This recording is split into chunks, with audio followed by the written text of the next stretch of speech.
Welcome back to the Good Back Podcast, where we'll be healing the spine in real time.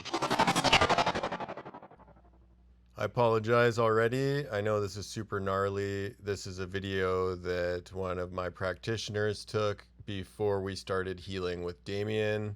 I can promise you it is all uphill from here. So it might be easier if I'm on the other side. Okay, we're recording. What's happening here is Henry is getting some ultrasound, 2.5 watts per centimeter squared, pulsed at 50%. The frequency of that pulse is irrelevant. And a pretty good job is happening there.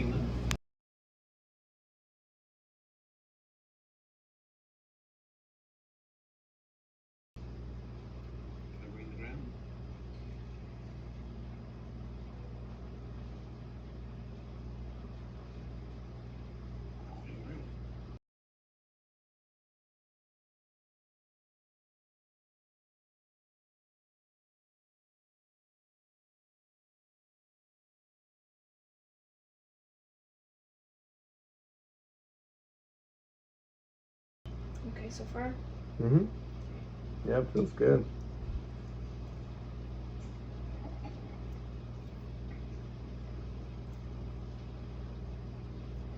You're still getting it kind of here? The little bit of vibrate? Yeah, it's the same spot every time. Okay. So maybe let him know that it's like the last rib, kind of where you get that. Okay, Damien, if you notice, right on my last rib when she goes over, right about there, I get a vibration on the device. You can see it visibly. Okay. So your sort of back kind of jumps a little bit. Interesting. It's a bit sensitive. I'm trying to kind of avoid it. Well, it doesn't hurt at all. To actually almost even go higher,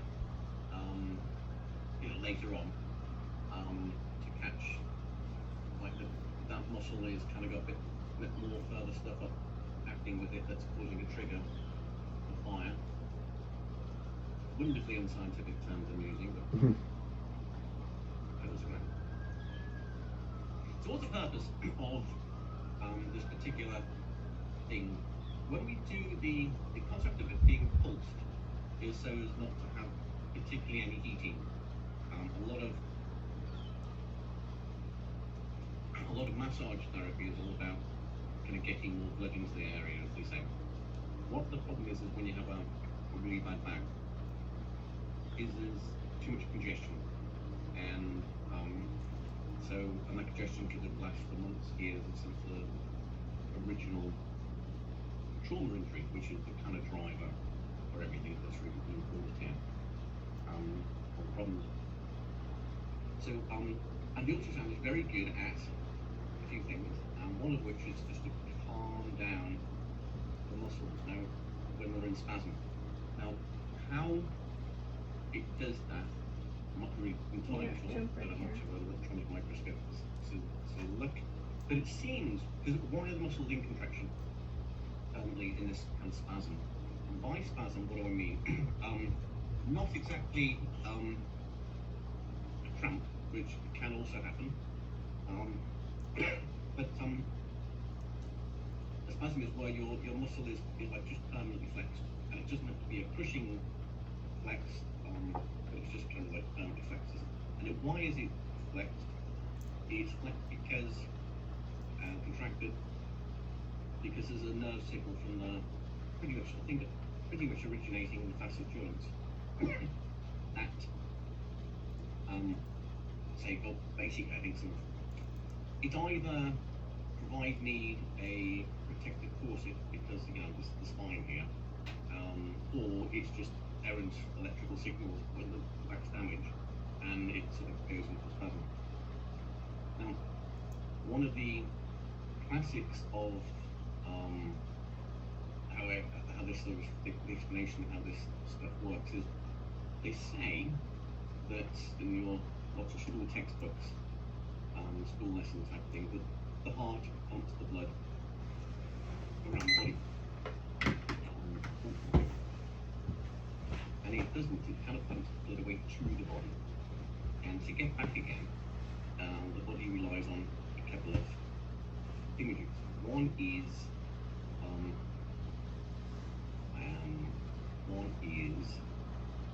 gravity, i.e. when you're vertical or sleeping on an inclined bed, which I highly recommend, at high feet low at 5 degrees.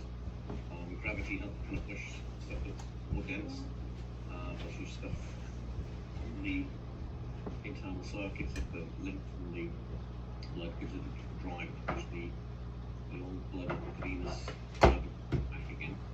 And the other one is the muscle pump. The muscle pump is not the muscle. It is all muscle involved.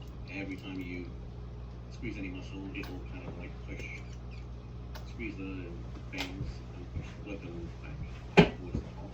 So it kind of hitches the ride basically, and the hormone valves in the veins. There is twice I'm gonna get you to hold this. Twice as much Just lymph. because I can't reach. There's twice as much lymph in the body as there is blood. And it shows the body is quite sparse with what it uses. It just shows how important lymph is to the human being, any animal. So in those movies when somebody gets shot and they say, oh, he's bleeding to death, or twice as much as like lymph in the death as well. Now, the lymph system doesn't have a central heart, and so it pretty much entirely relies on the muscle pump, and it relies on You're gonna hold one more gravity. time. And when you've got, so normally in your normal life, if you're moving around, you bits and pieces, and the human being is very well designed to do right manual work. But with your muscle, you think you're panic, you can only move around, you can see cavemen were not designed to sit around watching television. So you constantly move, and every time you move, blood gets pumped around, the venous blood gets retained, and also the lymph gets moved around twice as much. But when your muscle has got this kind of spasm, and you're trying to move around, it's not relaxing and contracting, it's just permanently contracted, and it's not providing muscle pump. And the back muscles are huge, and they actually really are, in some ways, your second half, because they're so big, and when they normally move, they kind of push huge amounts of venous blood back, and a huge amount, particularly what we're interested in here, is huge amounts of lymph. So what happens, I'm seeing this with several patients, is they'll come in with a back injury and they'll say, well, I say, where did this back injury come from? And they'll say, well, it came from a car accident I had, and they reach for their phone, and they will show their phone, and they say, see that there? And you look at the screen, and it'll look like a sort of crater on the moon, or something on Mars. And they go, well, that's my face the evening of the road accident. It goes flying through a car window or something like really bad like that. And then what they do is they kind of swipe left or right, where these things go. And each day, each photograph is they're taking the photograph the next day. And after a few swipes, you start to see the face appear through this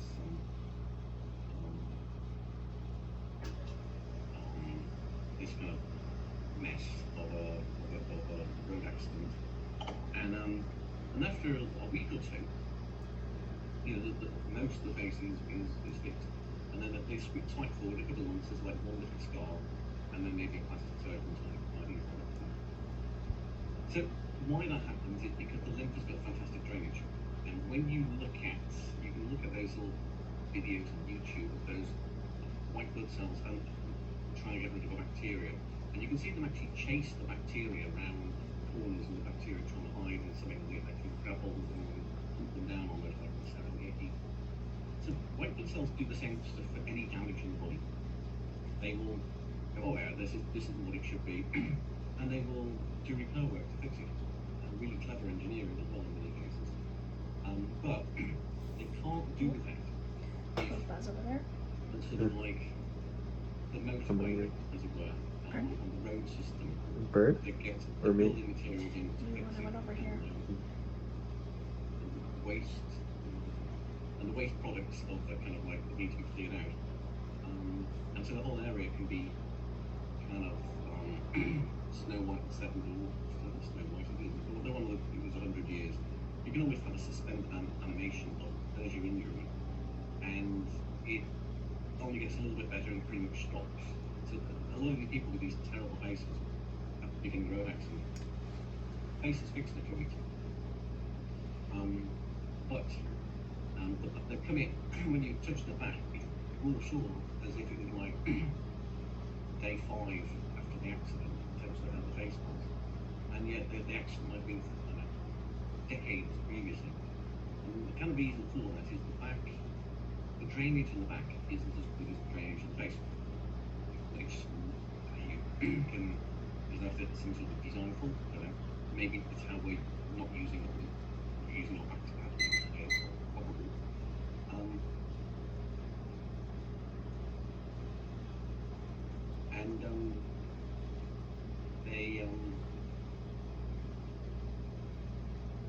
So by getting the drainage working and clearing out the gunk, it allows the white blood cells, the platelets, and whatever else the body is going to do to get in and do the repair work, and it'll pick up like as if it was day 6, and then just continue, and then start fixing it.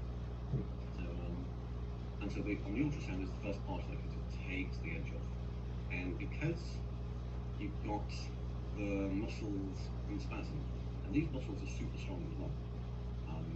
If you were to think of your Arnold Schwarzenegger, your Eddie Halls, it's a great big bicep. If it was like for balance, let's take balance aside, imagine balance wasn't an issue. If you were to get them to walk on their hands to the shops a few miles, and then pick up some shopping and walk back, they wouldn't have the strength of their arms to do that. They could do a few things before they'd get tired. The back muscles of a granny can do that when she's vertical, and take the shopping bag and carry the shopping. But your back muscles are really, really strong. So when it's in when you've got a damaged, the vertebrae, you've had a fall, things are shunted together, and the kind of facet joints kind of come down and join each other. One vertebrae is next, and the synovial fluid joints. And then when they get jammed together and they send out from this big shunt, and they send out these electrical nerve signals to the muscles to go to the spasm. Despite being, not in a cramp, they don't need to be help. A, it causes stagnation because they're not clearing the stuff out. And B, they themselves will then, all they know what to do is relax and contract. And so they contract them. And that contraction over hours, days, months and years wears down the joints and the discs and puts more stress on them. Yeah, I'm gonna pass this and to you. the facet joints react to that stress.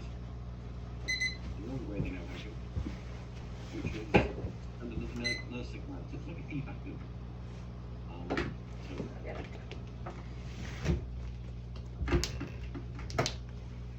Holding camera in the infrared. Yeah, there's a little breeze coming in. Yeah. The ultrasound gel isn't cold, it's room temperature. But when your body's like 36.9 and that's room temperature, very good at absorbing the heat from your body. Yeah, and then the wind was just coming right across the top. Yeah. You can see it. The great news about that is it is a little bit of cold that you feel is very good for, that's what we want cold rather than hot. Right. But what we pretty much want is not hot. So I do get people in and they have had a bit of sciatica for years and years and years. And then what happens is they say they used to go after a week or two, and this one's been on for months, and then they tell me that, I've got a new, despite all the stuff I do, I've got a new electric blanket, keep it warm all the time. And if that keeps it warm all the time, that's double congested and lots of congested. So a little bit of, think of the gel as a bit of partial therapy. It probably isn't every little small part, but it's in the right direction. For sure. It all adds up. So how did that go? So how long did you do? And I wasn't timing that because I arrived a bit late. How long on each side of the ultrasound? We did 5 and 5. 5 minutes of 5. Yeah. I would like. Can we do? How are you feeling after that? Any noticeable difference? And those are perfectly good answers. during session one? It does, having the massaging action calm me down at the very least. Yeah. And I feel good. We did before the session, before you hopped on, we did take some videos of me flipping my spine in bird dog. Okay. Just to see if there would be any result after the session. I don't know. But I feel good overall. Yeah. Well, how I would, in terms of with 5 minutes and 5 minutes, I would be inclined, if you were to come in like that, I'd be inclined pretty much to do two things. As I'm looking at your spine, I'm going to point towards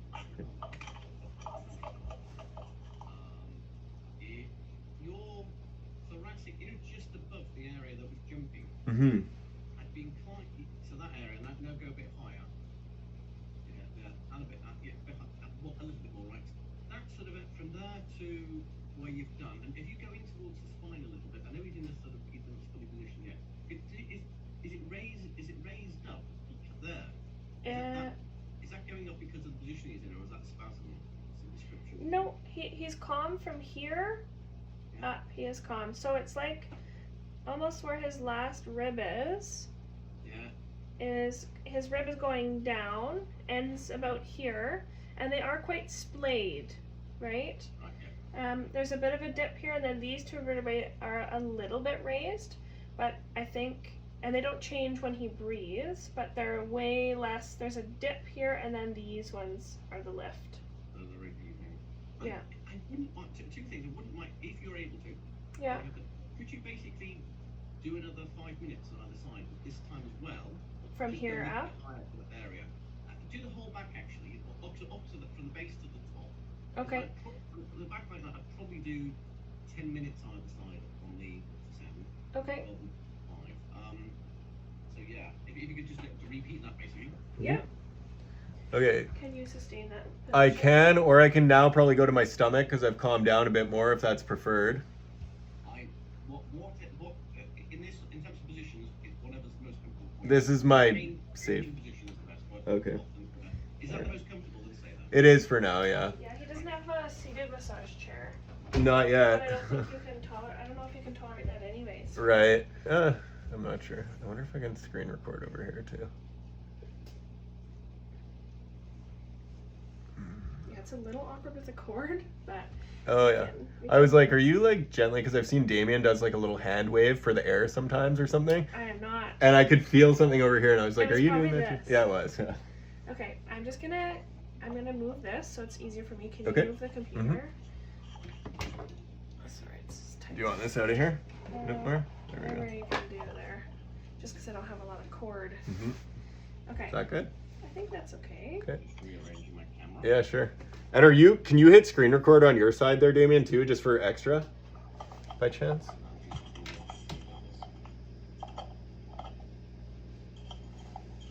Is that a better angle for you? That's a better angle. It makes it look like I'm on the Batman movie. Okay, it's gonna be cool. Okay. And this time I'm gonna keep it closer to the spine. I'm not gonna venture out to the ribs too much. Okay. It's gonna be cool. Mm-hmm. You're probably gonna run out of gel quickly, by the way. Okay, I should have got the It's giant. okay. So the other little thing, as I'm looking at there from that angle, can I ask you to slightly slow down a little bit with the movement of the? That's it. That's more like it. Yeah. Just good because yeah, just a bit slower. I don't feel any heat. I've had a physio burn knee before, so that little worry is there. It's also an ancient machine, so. I don't even know. Like, Oh, your phone just fell. oh, okay. Would the burn be concentrated, or would it be like just a sharp pinpoint, or what am I looking for in the burn? You would feel the head get quite warm. Oh, okay. No, I have not felt that. Okay. This one has an auto shut too, which is nice. And just for people get doing the general idea with the ultrasound is it's got inside the head there's crystals, and quartz crystals, I believe, and when they get kind of the whatever charge that goes through them, they then kind of produce this ultrasonic sound. If you don't have the head of the thing pretty much in constant contact with the skin going through the ultrasound gel, then the crystals, there's nowhere for the energy to go, and the crystals get heated up, and you can wreck your nice little ultrasound unit. So the general idea is you put the gel on, put the head on the body, start moving a bit, then press the start button, and that's one of the reasons we use the pulsed, so as not to get, we don't want heat in there as a whereas we just want the and one of the things that the ultrasound does, a few things. One of the things it does, it as well as calming everything down, maybe it does that by somehow interfering with the electrical signals from the spine to I'm not quite sure. One of the things it classically does as well, it sort of, it causes all the small blood vessels to contract a little bit, and that sort of drives out lots of the kind of like excess heat in the area, basically, let the excess fluid to cause a contraction of the tissue. It's also thought, and it's only at the stage of thinking, they haven't really looked into it too much, that it causes, where you have lots of gunk in the tissues that hasn't been filtered out yet, and it's just lying around the place, that it causes some of them to coagulate into larger particles, and then that's easier for the body to get hold of and throw away, a bit like you know, if you have very fine tea leaves, what an English metaphor example, do apologise for that. If you have quite a large sieve, you know, the tea leaves go through, and you can't get rid of the tea leaves by sticking them in the bin, because the sieve won't catch it, and the lymph nodes and stuff are a bit similar to that, and it causes some of the mucky particles, just biological waste, dead cells and material.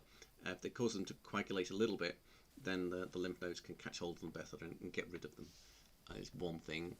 Other theories I've heard, I think, are that the ultrasound helps break down big particles, so it's easier to move.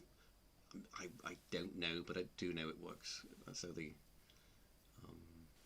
Okay, we're at another 5 minutes here. Did you want me to switch to the other side or stay on this side? I think it'd be time to switch to the other side. Switch to the other side. Okay. You're gonna have to.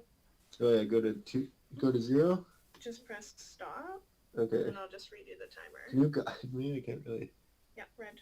Okay. Yeah. My eyes are so blurry from that. Okay. Do you want to take a break for a minute and have a breath? No, it's just from laying on my eyes. Okay. Yeah, there we go. Got the sparkles going on? Yeah. Just straight up like grease or something. Yeah. Okay. Now, are you comfortable there? Yep. Okay, I'm just going to move this a smidge. Is that still okay camera angle? Yes, that's fine from what we can see. Yeah. Okay. Just going to spread first. Let's have a cat. Yeah. I tend to use a kind of cooking spatula to spread the gel. I tried to grab her one, and maybe next time. Well, usually I'm not doing such a big area. Oh, right, okay, so. And then it's also really, the spatula is also very good to scrape it off as well afterwards. Otherwise, and it saves you half a tree's worth of kitchen roll. Right. Yeah. We got reusable stuff here, so we're good. Yeah. Next time, if we have to, we'll always level up. Yeah, that same area, it's weird, the feeling when you go over it. It's like a... There? Yeah, like a shimmer. Yeah, you get like a little warble. Yeah. And then I can feel the exact muscle or ligament or whatever that's doing it. Right there, yeah. Okay, I'll try to like go really slow. Yeah, right that's looking, that's a nice speed, and it's not, you're not pressing, putting any weight on that. That was a perfect, in my head, that was all just nice. Yeah, and I feel it like speaking. Looks like a little wave in the ocean. It's crazy.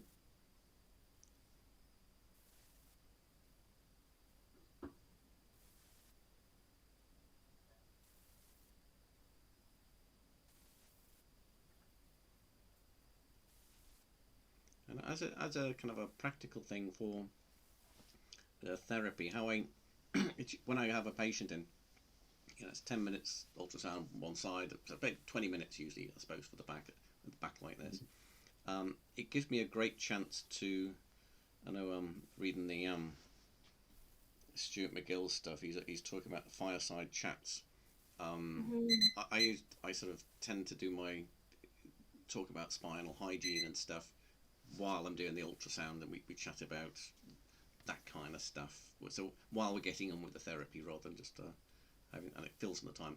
But after about 2 sessions, we've usually covered 2 or 3 sessions. We've covered most of that chat, and we know what the problems are and what to move. So often the patient will bring their iPhone with earplugs in and listen to some music. And again, it is quite a practical thing, because it just, A, it can be a bit boring for the patient, and B, it can be a bit, you're in this position all the time, and but the music just makes the whole therapy nice and easy for them. Making things nice and easy is a little benefit. So.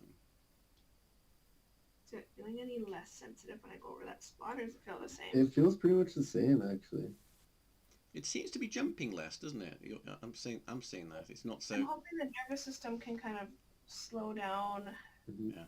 or turn the volume down on that kind of pain response, or activation. Like, it's like walking a really big scary dog the first time, and then walking a big scary dog every day for 2 months. It's less scary, right? I haven't got past the first one on that, actually, with scary dogs. So I'm not walking a big scary dog. Well, I have a big scary dog, and I have a dog walker. Oh, okay. And he looks big and scary. Big black dog. He's 120 pounds, so he looks terrifying, right? All right. So it took me so long to find a dog walker that would be willing to take him on. And he's like the sweetest little angel. Little angel, eh? Yeah. Sits on my lap, sits on the couch, has his own couch. If when the postman inevitably shows up, because he always comes to this door during a video, we can look at his scar. He just got his leg ripped open by a dog. What? Oh, wow. He's always telling me how empathetic he is of my situation, and I'm like, well, maybe if I was a postman, I never would have got in this position. And he's like, no, we deal with all sorts of trauma as well. Yeah. I was chatting to a postman a couple of months ago, and the dog question came up, and he said, oh, the worst attack I've ever had was a cat. And there was this cat, and it sat on the high ledge. There was a kind of wall, and it kind of it always looked at him, and he was like, and one day it went for him. It scratched him in the face. It was horrible. Wow. So yeah, it's a scary old job being a postman. Yeah.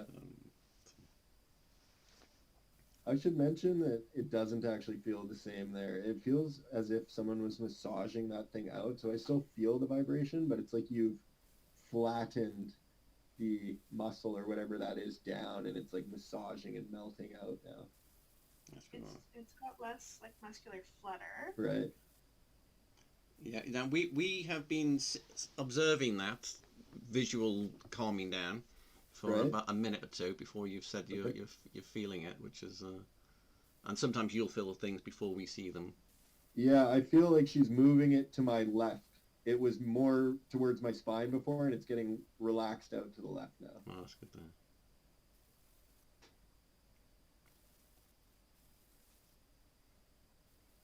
Actually, do you want to do a little minute or two in that area? Just kind of like nice and slowly, maybe a bit. That's it. That's more the speed. Yeah.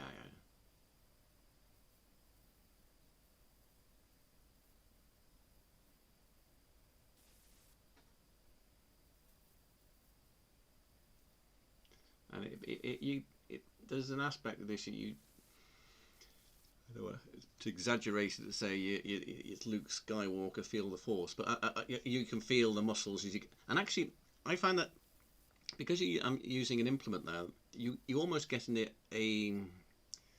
you know, you have all those earphones, Victorian ones with the big sort of thing. You'd listen to something better when you put this big sort of thing in your ear. In a similar manner, when you're working with a handpiece like this, you can often feel like it's like Princess and the Pea. You can often feel as you go over it tightnesses that if you were to touch with your hand, you might even not get. So I find actually working with a head really good for picking up little things.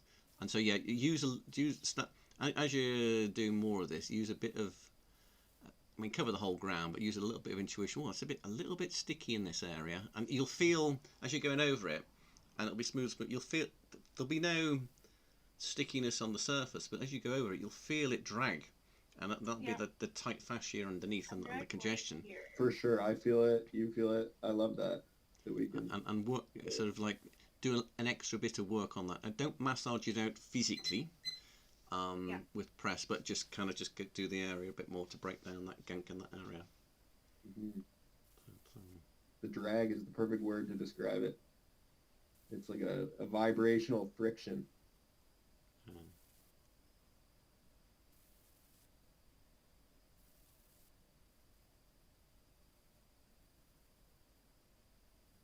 Okay.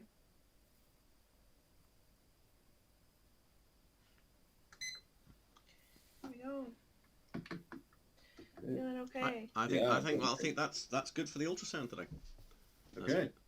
So we Some of this off, yeah. Sure. It's gonna be gold. It's okay. And slowly. Now the great thing, I tend to like to use the ultrasound first before the EMS. Mm-hmm. And one of the extra advantages of that is the gel will leave the skin, it will clear off some of the oils on the skin, because those sticky pads that you have, they get worn out very quickly with the skin oils and everything. So this helps kind of get rid of them, and also leaves the skin a little bit damp, which then extends the life of the sticky pads and makes the stickiness a little bit better. And do you want me to leave a little bit of gel then? So leave a little bit of dampness. Not visible gel, but instead of just doing the last bit to dry it, leave it a little bit damp. It just makes the Chrissy, Mark dropped off a salmon. If you wouldn't mind throwing it in the fridge. Yeah, you got it. You know your way around. It's just that right there. Okay. This. Okay, now do you want me to set up the other machine and then leave it for you, just time-wise? Sure. Okay. Yeah, I mean, I don't know what your session length is, but whatever, as long as we all Does he want to do the other modality or just the one?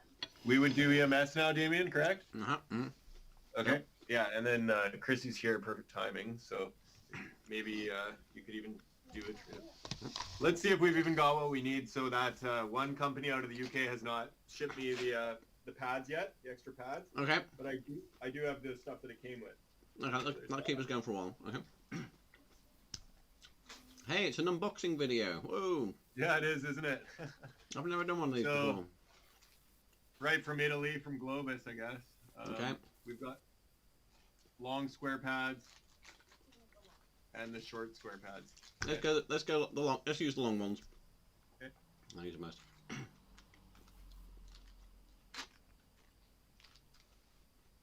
So I'll kind of set it up for him and then I'll let you guys. Okay. Okay. Perfect. So how we're going to do them, I think, let's go. If that's going up, if this is the base of your bum basically, that goes up your spine. If you get the pads and do them that way, and so you have 4 in a line. Yes, 4 in a line, get sideways, and we'll go up later. That's just my sort of first inclination. So, How low? to be honest with you, indecently low. For the camera, so go. Okay, video. Yeah, we'll edit some of this bit out. Okay. People on this island are very open. And then do one to the side of that one, so you can wave for. Here? Actually, I was going to have them all in a line. So actually, take the one you've got and go further down, and go downwards, down towards yourself. Towards myself. There we go. Yeah, like that. Okay. Yeah. I mean that is way far out, but honestly, That can sometimes be just where the little bugger is, basically. Now, if you had 8 pads, we'd have next time, then you do 2 rows of that like that. Okay. But And the little pads won't suffice for today? the little pads, I never use them on the back. Okay. They're actually really good for all sorts of other bits and pieces, like sticking them on the neck if you got swollen lymph nodes. Right. Don't crush your windpipe when you do them. Just do it gently. Right. Um, Period pain, maybe? well, what tends to fix period pain is I use the Aspie machine on L4. That usually really? just fixes all period pain. Very interesting. But that's probably not your issue. Me neither. I think, does it need to be plugged in, probably? Oh no, what happens is it doesn't work when it's plugged in. What happens is you pre-charge it, but when you buy a new Globus, it usually has, I don't know, half an hour of charge left. They give you charge already. So when you first press the button to switch it on, oh right, before you switch it on as well, it'll be in Italian.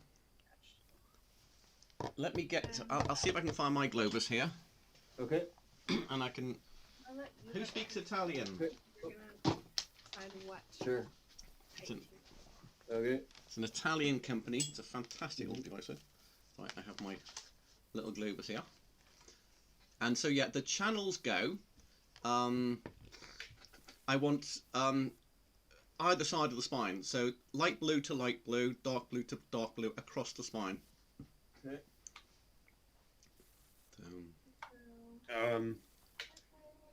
Power button. I know, I couldn't find it either. So you press the power button. Something you just have. And then you'll see it'll say Yeah. the third one down probably says something like setup or the Italian Yeah, version. setup. Setup. Is it in English already? It is. Oh right. Okay, I was just going to get you to change to Italian from Italian to English. But okay. So what you want to do is go for program list, the one above setup. Can you see program list? Oh yeah, I do. There's a lot of up and down buttons. Yeah. None of them are going up and down.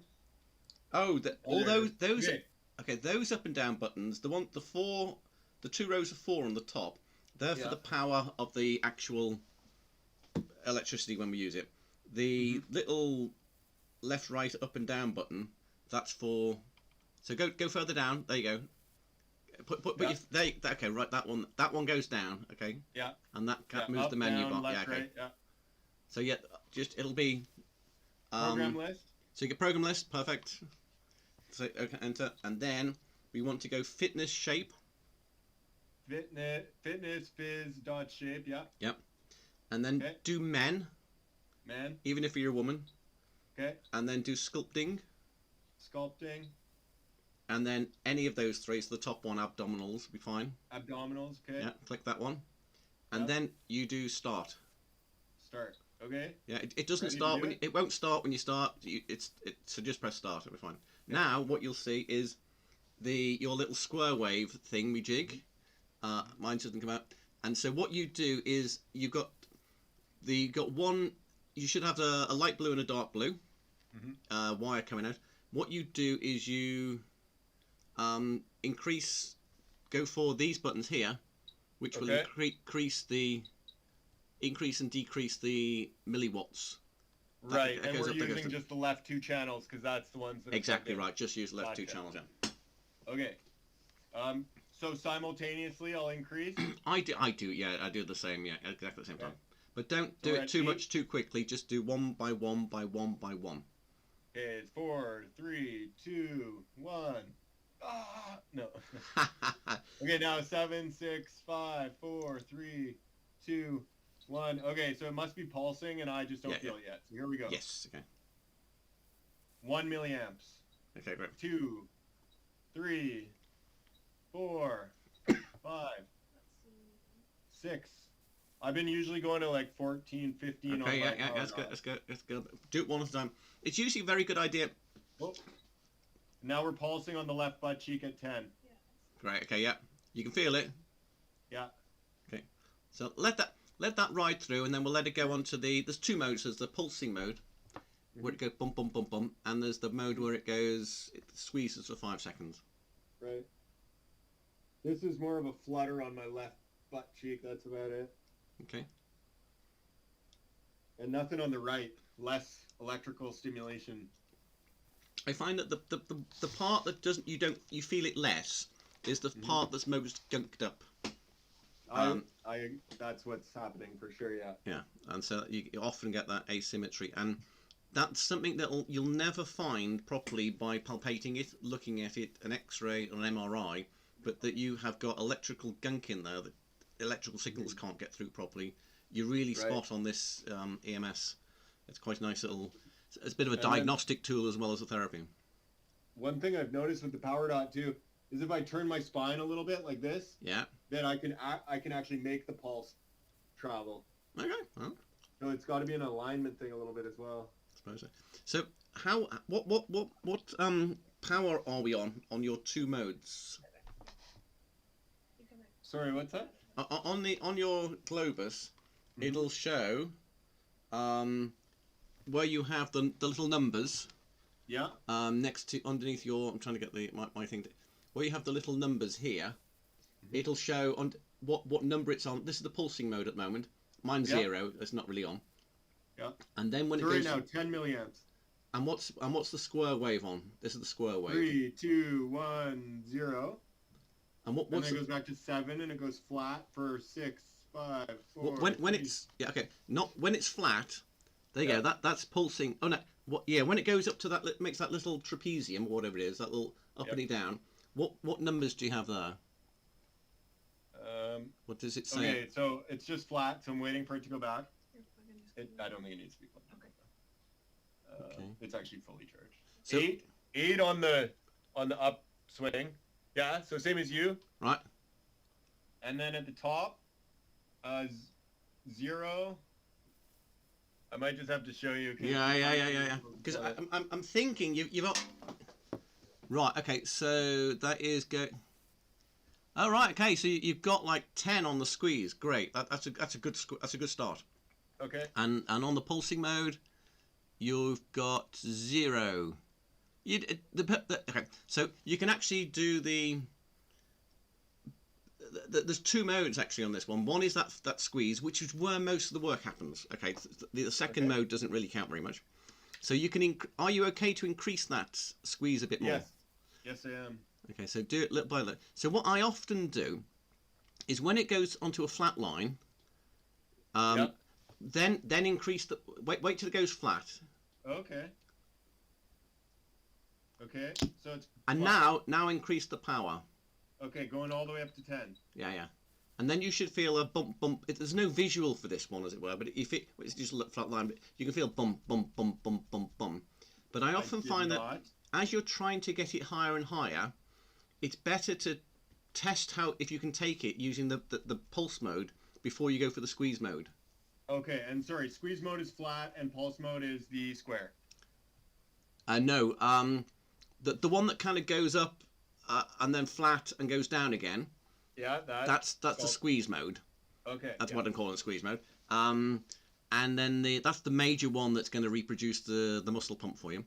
Okay. And then the other one is less effective. And so that's 11. That's good. That's a good 5-second squeeze on 11. Perfect. Okay. And now can we get that? And then after this, it's going to. You've got 10. Okay. So what I'd like is to try and get to like something like 15, say. Okay. But it's usually best to kind of lead with the pulsing mode, where they got the flat line and it doesn't go up, doesn't show the graphic, because so put that up first. Put that up first, just to see what you're comfortable with. If you're comfortable with that, you'll be comfortable with the squeeze mode. Right. At least two below that generally. Okay, we're at 15 on the flat. Okay, that's feeling comfortable. Yeah, totally. Right. Okay, let's move it up to 15 on the squeeze then. Okay. Or 13. 15. Right. How's that feeling for you? Feels great. Okay. So what kind of therapeutic is I find is between 25 and 35. Okay. But we don't rush to do that because I don't want you to go okay. So yeah. Okay. And also, again, it does change kind of based on my fatigue and my position. Yeah, yeah, Like yeah. here, as I start to sink into my disc pain with the posture, it is increasing the intensity. So ideally, Right. I Yeah. think I have to come Yeah. back up a little bit. Yeah. Get yourself Yeah. into the best comfortable position, because Okay. you're kind of doing two things at the same time. Yeah. Now So there we go. Yeah. So to be honest with you, I think that's a good start on. Classically, you'd only really do 3 to 5 minutes. We've done a little bit more than that, but it took a while to start. So I would inclined to give it one more squeeze, Mhm. and then switch it off. And you switch it off by switching that sort of power button and holding it, and then move the pads higher up. And let's have a go at some more stuff. Okay. So, yeah, and so- that's where we can switch to. Yeah, so I'd switch off actually. Okay. So Three, switch and hold. 2, 1, and off. You have to switch, press and hold. Yeah, okay, brilliant. Yeah. Job done. Right, so now we get the pads exactly where they are, but moved kind of one up, Okay. and we'll do some other stuff. But again, one of the big tricks about this is got to make it easy for you. Do you need a quick break after that? You're looking a little bit. I don't think I need a break. Okay, though. right, good. You're having this little rest. I just want to make sure we don't overdo you. Higher, like 1 pad width higher. Now we can't see that on the Oh, screen, Damien can't see Yeah. you. but I don't want you That's okay, to. he doesn't need to see me. Or like hear you. All right, okay. Higher. So she's just wondering, Damien, if are we going 1 pad length higher there? 1 pad width higher. Okay. So the bit that don't put the pad over the bit you've already done, but sort of like as if it was drafts or something. And the way you're peeling that off after about 2 days, they'll almost fall off until let's hope those new pads come in. That's perfect. That's perfect. Now, just as a little small note, though, you'll probably go. Yeah, I'll be fine. Right, that looks brilliant. That's absolutely perfect. So let's do that again. Yeah. Oh, and you see the way. Yeah, perfect. Great. Okay, let's do that. Let's switch it back on and do another bunch. You're now in the driving seat, Henry. That's right, I forgot. Okay. Are you okay without me? Yes. Okay. I think so. So we will say goodbye to the mystery therapist. Okay, perfect. Yeah. For the video's sake. Okay. Okay. Thank you so much, You're welcome. and I will see you tomorrow. No, that's okay. So if I were to quickly get back into the last program, can I just hit last 10? You know what? I think you have to. It just says use the last 10, but to be honest with you, it usually shows empty. Okay, so program list, and then back to fitness, and then men, and then sculpting. Yeah. And then any of them, Yeah. and start. The women don't have the kind of same sculpting fat mode that the blokes do, but there you go. Interesting. So you want to just let me know how you feel? Yeah, but I will see you tomorrow. Okay, cool. Thanks again, and have a lovely day. And just hit me up with whatever concerns you have, like overages or anything or whatever. Just let me know. Okay. Thanks so much. Ciao. Okay, so we're gonna wait till it goes flat. I'm gonna take it up to 15. We'll take it up to 10 because in different parts, generally, Right. just give yourself. Don't jump up too much. Go. Yeah, 10's light. 10's light. See how that feels. I went to 12. Just Okay, that's okay. yeah, it feels right. And then we're going to the squeeze mode, and coming up.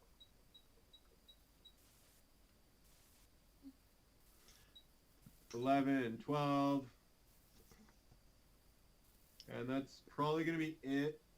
I just feel a little bit of pressure on the tailbone from that squeeze. It's interesting. Okay. Right. So It really it might, centralizes there. you might want to, for start, just take it down to 11 then. Okay. You just, it's Yeah. this is there the it first is. time you're doing this. We want to see what you don't have a bad reaction to it. Mhm. And it can be, especially if you ever use it on the neck, the difference between one level and the next level can easily be too much. So it's Right. often, as a therapist, it's often a good idea for the therapist to touch the pads and they can feel the, because I usually, as a therapist, I usually am doing the button as well. I'm saying higher or lower. So, and I get a bit of a, and the other thing, especially when you hold it, it also gives you the chance to but not pressure, but your slight pressure on the hand helps the pad connect better and get deeper into the muscle. Right. But and don't. so what you're physically feeling for is the response of the muscle. Yeah, I want to feel that kind of pulsing, and I want to feel the gentle squeeze, or even a strong squeeze in other modes. Yeah. And that is it's particularly more important on the neck, which is quite very sensitive to 1 milliamp. Can be too much and hurt the patient, and so you do really kind of read that one nicely, and hence that's a good idea to use that little pulsing mode to lead it. If the pulsing mode's a bit higher, you can get rid of it quicker, but once it squeezes at a certain level, when you release it, it also kind of releases a bit too quick. So I always like to lead with the pulsing mode in terms of increases. Right.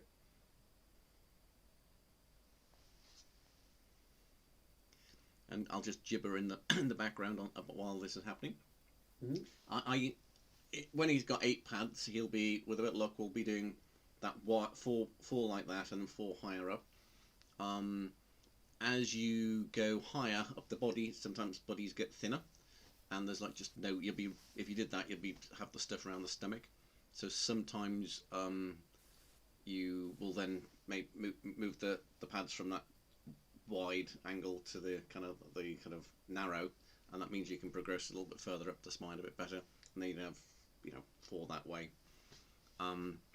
The original one done by Dr. Paul Sherwood, because he was doing this back in the days before sticky electrical pads, he used gravity, and so how he did it, he had 2 strips, and he got the patient to lie on their back on a cushion that kind of raised them up so they squashed it. But then he lacked then access to get to the wide areas. He fixed loads and loads and loads of people just doing it narrow, and for years I just did it narrow as well. But then I kind of experimented going wider, and again I think some of the Stuart McGill stuff has inspired me to do that when he was talking about the further away, how the spine works as a negative lever, as it were, and so and where you have things further away from things on the spine, they can provide, like a lever, a lot more force. So a small problem out wide can cause a big problem centrally on the spine. And I found when I've done this, I'm getting better results than if I have the. So it takes, if you just do it narrow down the spine. So it takes a little longer to do it like this. Hence 8 pads are quite good, and the Globus has got 4 channels, two each, so you get through the spine reasonably quickly. It doesn't take hours. We at the moment we only got 1 line of pads, so it's going to take twice as long as it would do otherwise. And one of the things this is doing, having calmed the back down with the ultrasound, having done whatever the ultrasound has done to help either break toxins down or amalgamate them together, whatever ultrasounds do, you then this is then stimulates this muscle pump, which has been pretty much frozen for an awful long time, and things are moving and pumping out the gunk. The other thing it's doing is when you have a spine and you have muscles on either side, and again it's a bit Stuart McGill stuff, you talk about these little micro movements that happen. If one muscle fires a nanosecond before the next one, it'll pull the spine over. Because this is electrical, they're doing exactly, and it's from a machine, they're exactly the right time of the squeezings and the pulsings. And I think, although I don't know at all, I think this also helps to train the muscles somehow, some way to kind of, oh, that's how it's meant to do, rather than that and pull over. I think that might not be the case, but in my thinking it seems to do that sort of stuff as well. Right, so what time are we up to now? Are we done our 3 minutes? It starts. We are, yeah. Okay, so let's switch off at the next available opportunity. Don't switch off when it's on the squeeze, because then it just instead of sliding out, it goes like this and it causes a jolt. Wait till it's slid down and it's on the pulse mode. Okay. Then hold the button and switch off.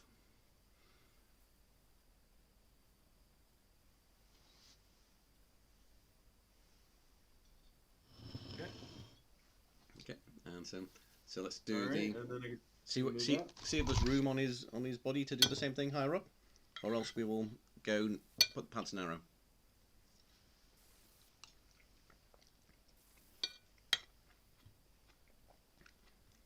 One pad length up. Okay.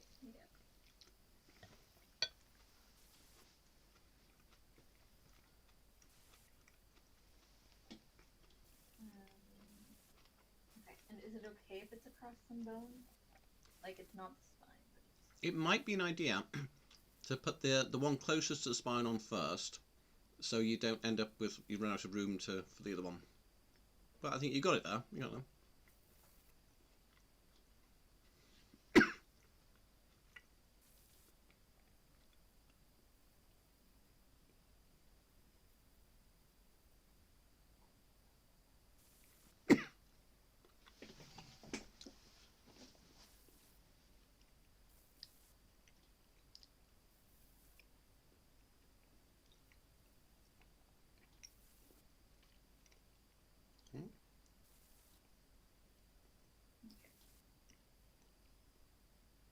Okay, we happy with the placement? Yeah, and again, don't go straight to 15. Build it up one at a time. You know, build up slowly.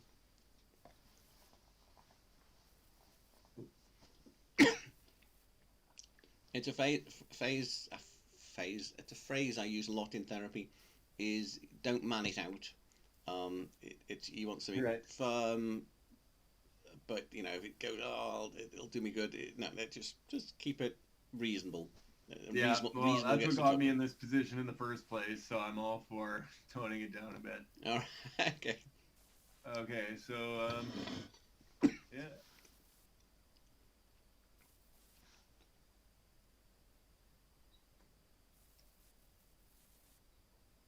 If it ever went too high for you, again, the quickest way to switch the unit off is to press that button, the kind of your on-off button that goes off really quickly.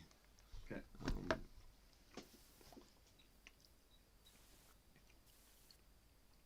All right, so we're at a 12 on the pulse, and we're at a 10 on the squeeze.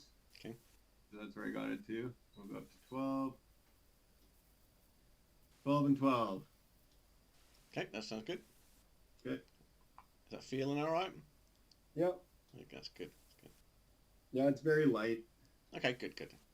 Yeah. I mean, for this, again, I kind of like to get to 25 to 35 to be deeply therapeutic, but this is the first go. We're seeing how you're reacting. You know, this is.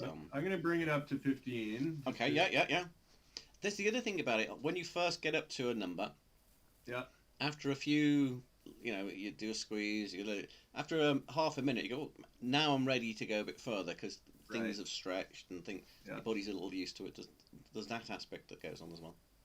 Yeah, I was noticing that with the Power Dot Pro actually. Okay. Because it was continuous, right? Just every 30 seconds or so, I'd creep it up. Okay. Yeah. Yeah, this feels good. Okay. And we are 1 minute in. Good.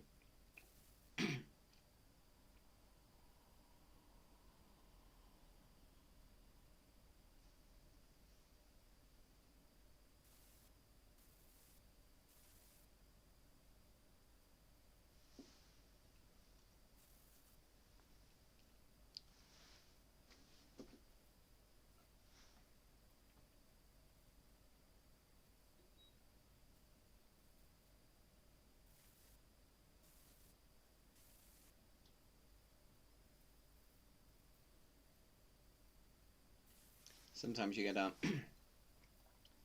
parent in and they have you know, a child of the age of about 8ish, and when you're treating the neck, it's quite. I mean, we can start to see a little bit your muscles right where the pads are contracting because of the electricity, and it's quite. It's almost like a fairground. Oh, I didn't know this kind of thing could happen. And so a standard therapy joke, if in such an arrangement, is when I'm working on the neck and I'm in the pulse mode, and you say to the the kids, now's the time to ask for a pocket money pay rise, because the head's involuntarily kind of not head banging, but a little bit of a nod sometimes. That's best I can do as a joke, I'm afraid. I do have better in my repertoire, but not right now. I missed it. I was trying to. You miss nothing. Don't worry.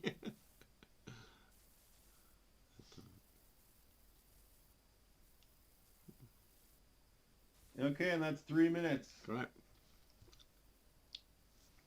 Let's move them on up, as John Wayne might have said, if he ever did. Okay, we're ready to move them up. Now, if you want to, for other people that are listening, if you want to self-treat on this, and you don't have a sorcerer's apprentice to line these pads up very expertly and very, very well done, it's a very nice, accurate job, this. One might have to go vertical. Yes, that's what I was. Yeah, at some stage you're going to go vertical. Now, to be honest with you, if you're going to go vertical, I tend to put all of them vertical. Oh, okay. If you've run out of room there, and it looks like you have, then stick all of them. But so have that bottom, that corner that you have there, have that as the bottom corner of the one going vertical. So that'll be the positioning you do it in. There you go. And then stick the one next door to it. Yeah, that's what we're saying about changing angles.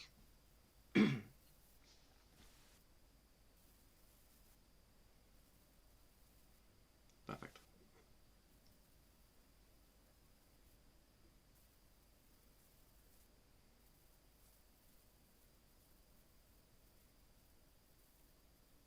Yeah, and it's very difficult to get behind your back and twist and when you're doing all these things. So it's a good idea to have a sorcerer's apprentice as well, something to assist you. But otherwise, get yourself a couple of. Some people use it with a couple of mirrors. Other people get a computer camera behind their back so they can see what they're doing. Right. But it's difficult without some sort of visual aid like that. You'll just end up with a big messy wire thing. Would you? Yeah. Okay. That's something I've been trying to figure out the last few days. So. All right. Okay. You've been there. Okay. Now we're getting into the hot zone here, where your spine comes up. So. So this is the first antalgia. Yeah. You see that? Yeah. Yeah. Second is somewhere in here. Okay. Sorry, I put the wrong arm. Let's try it again. So first, second, and then with the ultrasound, we were getting the flutter up in here. Right. Okay. Yeah. Okay, here we go. So just be, when you increase the thing here, just be a little more gradual, because we're into the zone where things are happening now, and we don't want to go too quickly. Okay. Yeah. But we do want to get it nice, gentle, something to happen to get rid of the stagnation.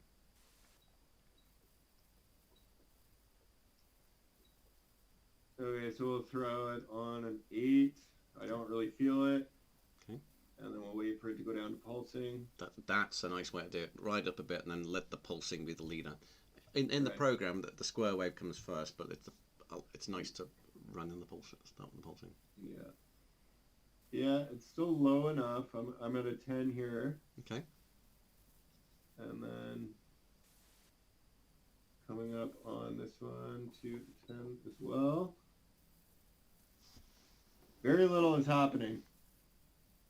Very little is happening, did you say? Yeah. Good. And Chrissy, we have good contact with the pads? Oh yeah, the pads are fantastic. They're all on. So. All right. Well, I'll bring it up a little more. Yes. Yeah. Can. Once we go back down to pulse.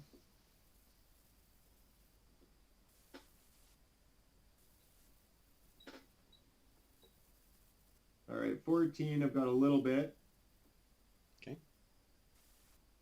And then.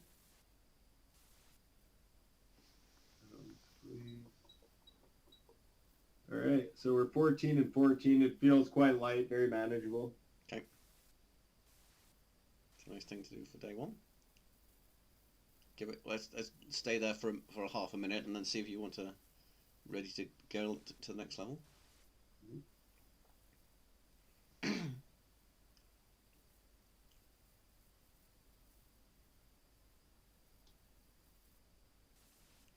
It's one of the things you, while we're after the muscle pump to squeeze, clear the stuff out.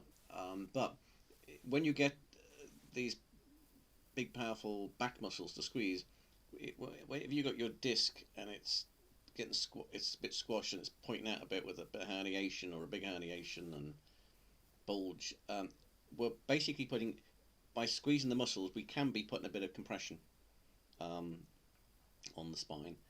And so there's a kind of a thing sometimes whereby when you get a disc herniation, you'll do quite reasonable muscle pump stuff on the glutes and getting up to around the sacrum, but just by the disc herniation itself, you can do sometimes end up I'll do this a little lighter here because I want the muscle pump to pump, but I'm just don't want it to squeeze a sort of a disc that's already a bit upset.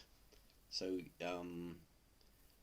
just be gentle with the hot spots, but then as you go, when you're a bit further out, you can put a little bit more on generally. And again, no manning it out, because a pain signal will cause inflammation, and which would work in the opposite of what we're after. And the other thing is why it's 3 minutes to 5 minutes, to be honest with you. I often, by the time I tend to go for 3 minutes at the reasonable level, and sometimes it'll take a minute to kind of build up to something that's kind of really getting stuff done. So I will often do actually a 4 minute thing, but I'll kind of don't really count the first minute as I'm climbing up. But 3 minutes right now is, the first session. That makes sense, yeah. And we don't want to go just hit 3, but I'm just going to creep it up just to 50. And we don't. If you did this and did like, I don't know, 15 minutes of these pads, it'll start to get, you'll get lactic acid built up. It'll start to. So anything over 5 minutes is something you don't want to do. And so it's not like more is better. It's not true. No pain, no gain doesn't work. Gotcha.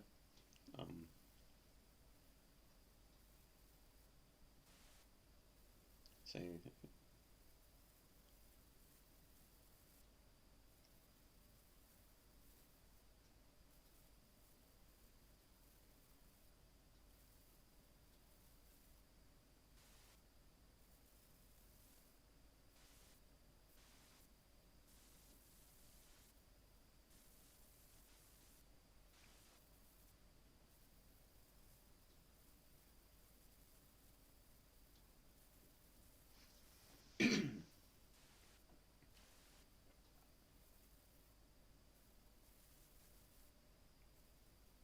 And if you want to untangle those wires so that it doesn't drive you nuts, then take a few minutes to do that. Otherwise, probably better for video. But... And again, if you're doing this vertical, standing in the mirror on your own, as the pad kind of like, if the pad loses its electricity and starts to roll off, you've got the electricity going through this surface area, and if it starts to roll off, you get the same electricity through a smaller and smaller area. Right. And so if you're like, it would start to get sore, it sounds like one of the pads is falling off. So these things are best done. Ultimately, the best position, if you can get it, is lying on your back over a cushion, and then sort of so you're slightly arched, not arch, but ever such a slight arch. And then it's also the pressure of the lying on it. But this is not a back to be lying on your back, is it? So it can. Yeah, no. We go for the most comfortable position is the biggest thing. So some people it's standing up, some people it's sitting down, some people you're probably the only first person I've treated like this. In this position. So it's either lying on the back or sitting up or standing up. But, well, I think we're going to see in the video that from the beginning of the session till the end, even though I am in this position, it does look like that spine has come down a little bit. It was very, very sticking out before. You know what? I didn't want to say so, but yeah. But yeah, we'll do back. We'll check the visuals later. But yeah, it looks like it's which is calming down. Yeah. That being said, I think that eventually I'll try and move out of this position because I think it does maybe put some undue force on that area. Okay. Yeah. Yeah. Well, yeah. Again, Stuart McGillen, what's the best position to sit in? There, a different position. Yeah. Changing around. It's Right. Yeah. And that'll work for this. So yeah. Yeah. Okay, so we're back in.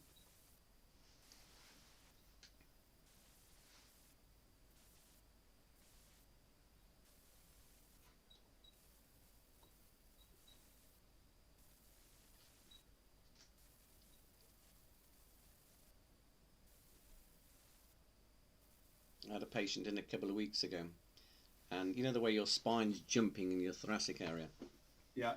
I was using the ASPI on it, and it was doing that on the first go down, and after about 5 minutes, it completely stopped doing that jumping, which was Yeah. really. It's funny nice to because see. I've been in this position so long and feeling so intently, I guess, or so like acutely the stimulus of it all. Yeah. Everything you said from your first article to everything you've said today, it just really feels and sounds correct. And same with the ASMI machine. It's like, when she was going over with the ultrasound, even, it's like I can feel that there's just so much tension and trauma in there, and something to break that up. I can feel it. Like That's good to hear. It That's seems really good. right. Okay, so we're on 12 and 12. Okay. No. And this pad set on the left is over where the ultrasound was getting the jump. Right. Now we can actually see quite a lot of movement. So, and just to double check with yourself, that you're feeling that's comfortable movement and it's not agitating. Yeah, it's very comfortable, very Right. light. Because I think the other thing is as well. I think how these things work is where you have like a cramp or a spasm, like this. I think sometimes, don't know the exact mechanism. It's kind of like my feeling on this is that to get rid of that spasm, there's a kind of an aspect of it whereby you get the electricity high enough to match the spasm tension and maybe a bit more, and then when it relaxes, it'll pull the whole lot down. I think that it feels like that's what. So you got it's all cramped like this, and if you can get the electricity to cause that same thing to happen, and it takes it off the nerve signal doing that, and a little bit more to get a bit tighter, not too much, and when that kind of squeeze goes down, instead of going back down to where it was, kind of woof and can release the spasm. Mm-hmm. And that, again, feels familiar with the TENS machine, where I go up to about a 15, and then I've just got this continuous electrical numbness in my back. And then when it shuts off, finally, after 20, it's a 20-minute hold. Usually, I don't know if that's conducive with this training, but when it does shut off, it really feels good. It's like I go in a flare, I do 15 minutes of continuous 15 amps, and then when it shuts off, it's just the greatest relaxation. And Great. really,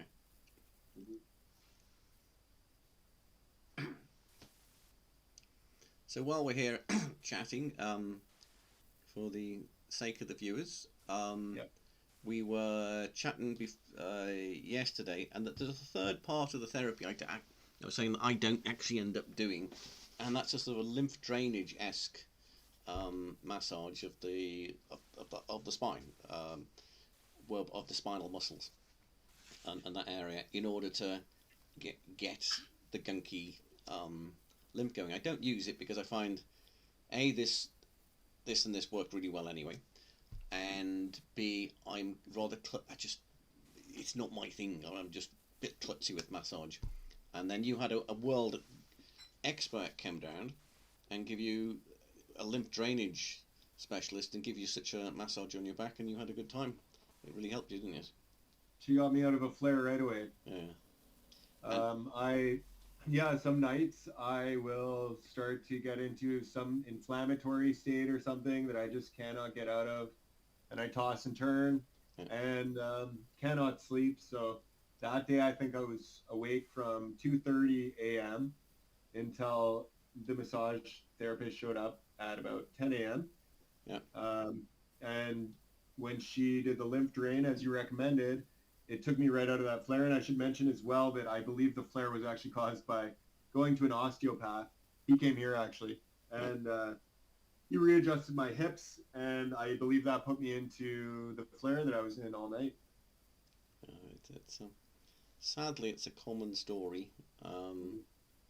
I think because what happened with when osteopathy first was invented, I mean, there's been bone setters since the dawn of time who wouldn't call themselves, but this fellow Andrew Still, isn't it? I think his name who invented it. I know there's, I think let's say it's Andrew Still. He might be the first chiropractor. I don't know. I was reading the big book of osteopathy, and they were saying in the introduction is initially he didn't give his pupils any training in any technique at all, and he just basically said, "We'll go and fix the back." And they said, "Well, how?" He goes, "Well, work something out. Think, look at the back." And he was like, "I don't know, just do something." So, and they sort of forced him to for him to say, "Well, of the different backs you've treated, what techniques to use." And eventually he sort of like told them what it was, but his ultimate attitude is like, well, different backs, you just work it out, just, I don't know, do it. So in my head, having read a little bit about this fella who invented osteopathy, I think he'd absolutely love this.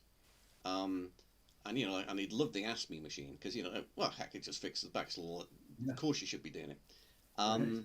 But the problem is because it's now osteopathy has got this set of techniques, and it's ossified, and there's sort of like, they should be doing this basically, and they got the high street present, main street. Do you have high streets or main streets in Canada? Main. Okay. They have main streets in Ireland actually, whereas in England we call it the high street. So the main street presence, they're all there. They've got the training to do this. They can read all the muscles. They're going to get all the. But so hopefully, the whole point of what we're doing here is that anybody anywhere around the world goes to their doctor or GP with a bad back, or their local osteopath or physiotherapist, and the doctor will say, "No, let's take this fella in the other room and fix his back, and it'll be sorted." And you won't. That'll end those stories of, "Oh, I've had a back for 20 years, it's been misery, I've tried they give me painkillers that make me stomach hurt, nothing." All that should be gone, and we should be using this. I agree, and I'm learning the hard way here. Just quickly, I should mention that on the pulse right now, we are over the area quite significantly on the left there, where we're getting into where the ultrasound was pinging. My abs are firing right now. Okay. My front abs are firing. And we can see the muscle on the back on the left exactly there. Also, fire. Okay. So I think you've got it just a nice level. If you're comfortable there, that'll help pump out the stuff, retrain the muscle. Yeah. And we're going to be. What we don't want is it to go boom into a big spasm somehow. But I don't think the level you got it looks fine, and it's getting some first. It's pumping out stuff. Yeah.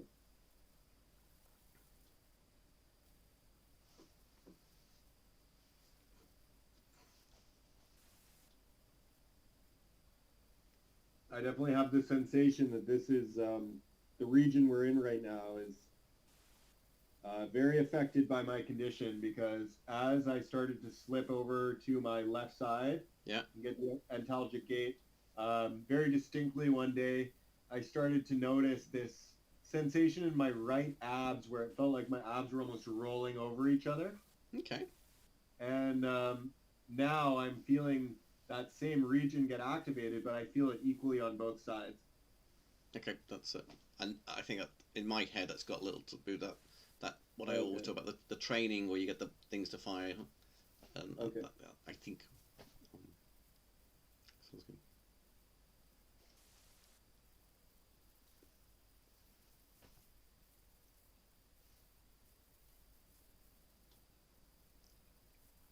Now, what it's you haven't increased the. Have you stopped doing it? I'm just about to turn it off. We just hit 3 minutes, and I've been on 12 the whole time Gotcha. on both. And so at the beginning, just to let you a bit of feedback for yourself, at the beginning of when you were doing that, that muscle was firing, and now it's not. Oh, it's fired again, but it's firing. Let's say it's firing has calmed down, basically, which is good. And so yeah, let's move the pads to the next level up. Okay. Sorry, that's a very quick pad shifting process here. Yeah. No worries. Take your time. Oh, yeah, I need to come up with some sort of self-applicator that I can just back scratch on. If you could work that out, honestly, I mean, I used to use 2 mirrors to do it, but I think the webcam is because you can't do that by feeling. No. You gotta really know what you're doing. Yeah.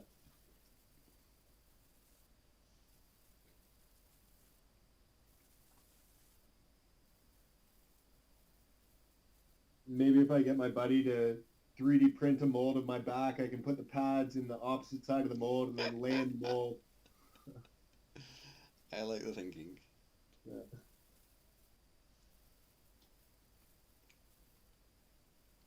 Okay, you ready? You ready? Yeah. You ready? Yeah. No? Thanks, Chrissy. You're getting real quick at that.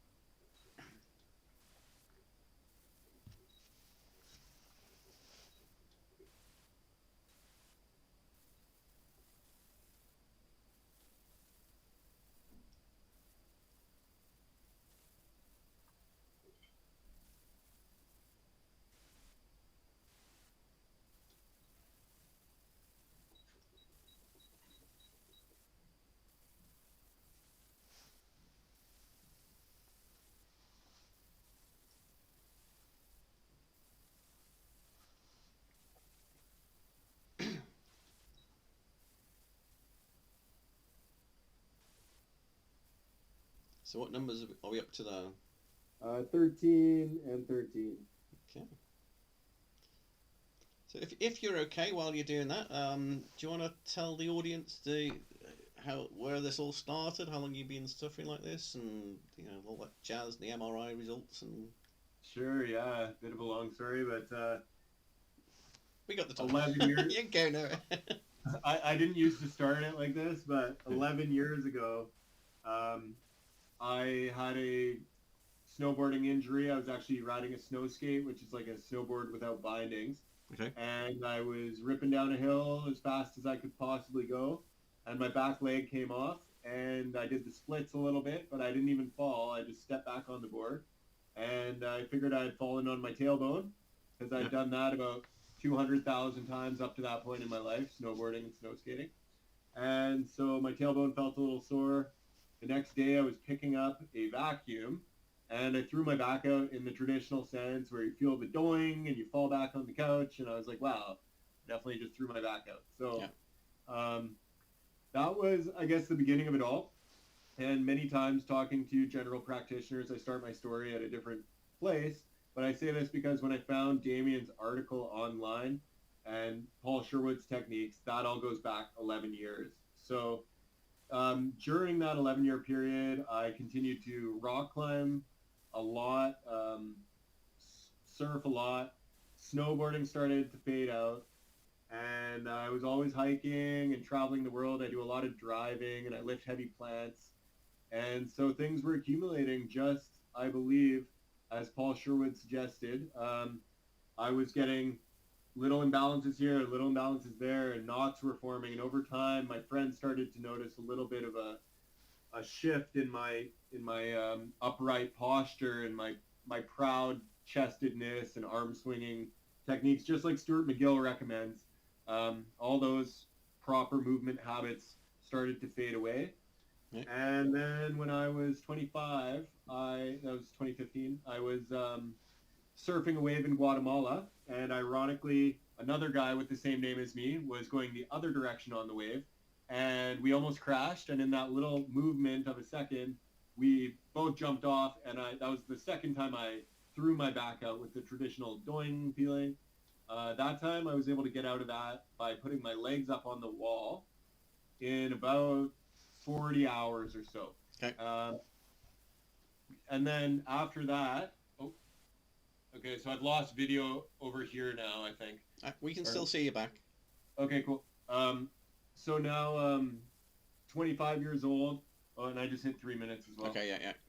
I threw it out again, and I thought, oh no, this is going to be a long-term thing or whatever. Anyways, it went away in a few days, but I still had a slight shift over to my left side, and there was still something slightly off in my back. As it turns out, years of being slightly off. So we can move the pads up if you're ready. And then, so that was that. No other real problems until about 3 years after that. I was down in Puerto Escondido. I was surfing that crazy wave, and I felt really confident. Okay. And then I came back to Canada here, and I was surfing with my buddy at a notorious beach with a big crazy hike in where you have to walk down through a forest and down a ridge line, across the rocky beach, and then another kilometer out to the surf break. And that day it so happened that the tide was really high and the waves were exploding through the forest because the full high tide was crashing right into the forest. Wow. And so I surfed for 3.5 hours. I felt like $1 million. I should mention on the plane ride home, I felt a little bit of a T-Rex leg, like my leg was trying to recede on me. Thank you. Okay. And 3.5 hours into that session in the middle of winter in Canada, when I was freezing cold in a wetsuit full of holes, I fell off the top of the wave very casually, and my T-Rex leg straightened out, and all of a sudden, all I felt was lava in my right leg, and it was completely numb, completely burning, just absolutely an insane sensation that I had never felt before. So I crawled out of the water, I crawled to the edge of the forest, and I remember staring up at the trees, just watching the whitewash explode 15 to 30 feet behind me. It was this insane moment when my leg literally felt like molten lava. Anyways, my friend eventually got out of the water and proceeded to call me all of the words that, insecure men call each other in these positions. Yeah. So I had to, grin and bear it, and I hiked all the way along that rocky beach and up the ridge and back into his car, and sat in his car. We even went to the pub on the way home. Okay. Took some advice from a pub, from a worker there, and so then I had full foot drop after that. I couldn't stand on my right toes at all, could not lift myself up on my right toes, and I figured this is getting pretty bad. I realize now if I had gone to like emergency, I might have been rushed in for surgery, because foot drop is an indication for emergency surgery. Hopefully they wouldn't have done that, but they probably would have. Yeah. Anyways, I was able to walk myself out of that. I just walked around the block every day, even though it was a limp. I just had to, as you say, man my way through it, kind of. And I also went to the rec center and I did some swimming and stuff like that, and swimming in the ocean here as well. And then it went away. And so now I'm still working a hardcore landscape style job in the film industry, and still doing more damage and dirt biking and whatever else, rock climbing. And I felt pretty good though. I mean, I was really strong compared to now, like being 15 pounds lighter than normal and can't even walk 20 feet. I mean, I was very strong still. And so I could totally have lived like that. But then fast forward again, February of 2022, I got COVID. I was sitting on the couch trying to get through the COVID, and I had never felt such back pain in my life, actually, even with the lava leg. Okay. That's the first time I felt that seizure connect, as Sherwood or Damien describes it. And it was insane. It was like this throbbing agony of tension. And like you say, with your muscle spasms, it wasn't like it was just lock, like pure lock. And it was rough. Anyways, it kind of subsided, and I was able to continue on bullheading my way along through this nature world here. And then one day at work, about 2 months later, I was waking up for work, and after I'd been sleeping all night, I would wake up in the morning and I was really stiff. and that progressed into a limp. And I remember when it started turning into a limp, I called my brother and I said, "Hey, bro, finally my back's starting to slow me down." So that was the first time after all of this that I admitted that it was slowing me down when I started to limp. And then that limp progressed into, in the mornings, I would wake up and I couldn't stand up straight. And I'm sure the viewers will see me at some point. And same with that lower bit of my spine there. That's what's happening, is that I can't stand up straight.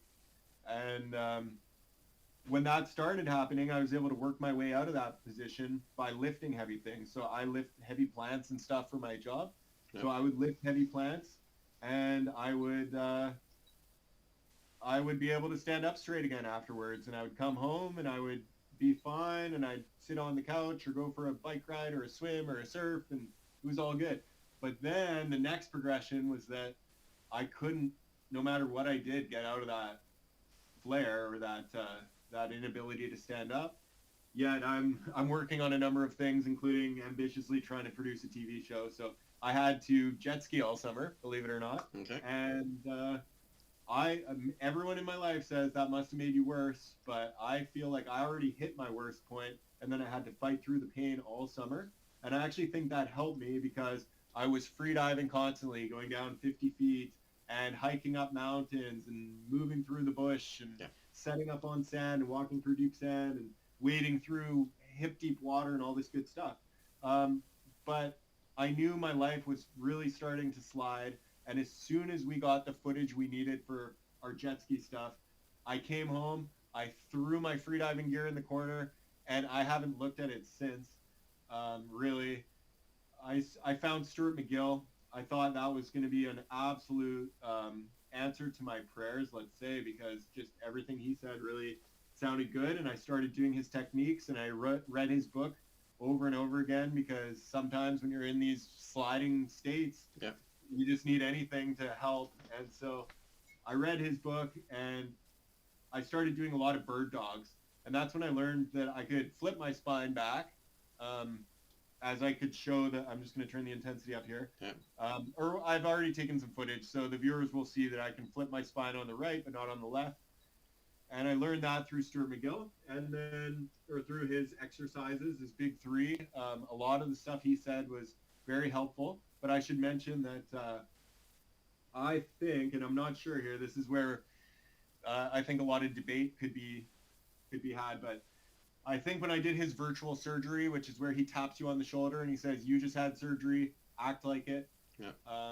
That's when I stopped doing anything. I stopped driving. I stopped leaving the house pretty much. I was still going to practitioners, but my body seized up, and I couldn't even walk 10 feet anymore once I took a break. And I mean, eventually I'll show around in this apartment maybe, but I couldn't make it to the bathroom. I could only make it halfway there. And so that was that. But since I was reading all of Stuart's stuff anyways, I kept digging deeper, and I actually found out that his daughter lives in the same town as me, which is amazing. And so I was able to see her, and Stuart was on video with us every session, pretty much the entire session.